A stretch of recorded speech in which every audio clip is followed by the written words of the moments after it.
It was just over 3 weeks ago, protesters were pushing the police line back, taking over the blocks around the East Precinct. Well, early this morning, it was the police pushing protesters out of the area, better known as the CHOP. Not everybody left peacefully, and police arrested more than 36 people. Sky King is now flying over Capitol Hill, where you can see a massive cleanup operation has been underway. Tents, trash, barricades, plywood being moved out as some protesters remain on the outskirts of those closed streets. And just as the sun was coming up, police moved into that protest area by order of the mayor, and many protesters still sleeping were told to get out. You have 5 minutes to disperse. I want you guys to picture your daughter's faces on mine right now. Police arrested those who refused to leave, other protesters leaving on their own. Some neighbors say they have been waiting weeks to get their streets back. I only really sit there and say that our message has been diluted because of the violence that has occurred and different insiders coming in trying to push their own message and their own agenda. But as I continue to say that, we must continue to stand on one accord with each other in love and unity. Once the protesters were gone, the cleanup began. Chief Carmen Best and officers went back into the East Precinct, and this is the first time they have been inside there since the 8th.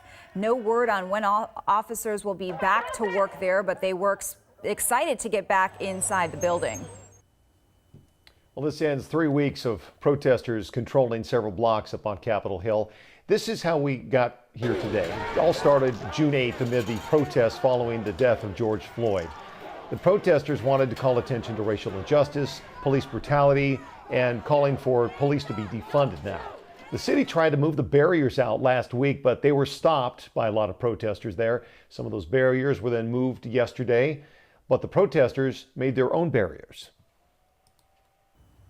Let's say dramatically unusual tonight compared to what we have seen in the past 3 weeks. Yeah, in fact, right now, the only people allowed inside the boundaries of what's become known as the CHOP are residents, business owners, and Seattle police. And for many business owners there, the hope is that this marks a return to normalcy. King 5 Sebastian Robertson joining us now with the latest live from the CHOP zones. Well, the return to normal won't happen immediately. This is proving to be a slow process that may take a few days. I want to show you just how many police officers are in the area that was once known as the CHOP. Police replacing the presence of protesters. And, you know, since the very beginning, business owners and residents have told me that they feel they've been caught in the middle. CHOP has fallen. A half a dozen city blocks occupied by protesters for more than 3 weeks is now in the hands of Seattle police. Taken by force early Wednesday morning. I don't think anyone's won anything out of this. I think we've actually lost. I think we lost a mayor. We've lost a city council person. We've lost residents. We've lost small businesses. We've lost the Black Lives Matter movement. Thank you very much for everything. Business owner Faisal Khan never closed, but did see his neighbors board up, some even shut down. You hear that? The situation escalating when a second man, a teenager, was shot and killed, another wounded. The loss of life for children is the worst part of it. Just this afternoon in a press conference, the mayor said CHOP could not go on any longer. The deteriorating conditions and repeated gun violence required us to immediately address public safety concerns. Conditions that residents have been documenting from day one. Many of the residents and business owners over the past 3 weeks only agreeing to speak with me on the condition of anonymity for fear of retribution. It seems like we're supposed to sacrifice our peace of mind, our safety for this movement, and I don't think that's fair to ask of us. For now, with hundreds of police in the area, that threat of violence seems to be over. Though the area is still not open to the public, it remains occupied, but this time under new leadership. The focus remains on the East Precinct, both officers on the ground and the chief saying today that it will once again be occupied by Seattle police and will go operational. When is really the next question. In Seattle, Sebastian Robertson, King 5 News. Sebastian, thank you. Yeah, we're all waiting for that answer. Meanwhile, in all, more than 36 people were arrested as Seattle police moved protesters out of the CHAZ this morning. Police say the arrests were made for failure to disperse, obstruction, resisting arrest, and assault. One man arrested had these weapons on him: a large metal pipe and a kitchen knife. Meanwhile, coming up at 5:30, King 5 was there behind those police lines right next to officers as they moved protesters out of the CHAZ and went back inside the East Precinct for the first time in weeks.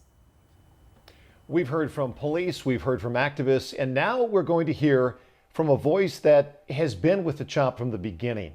Our Vanessa Mashania had a one-on-one conversation about where the movement for equality goes now in Seattle. Vanessa.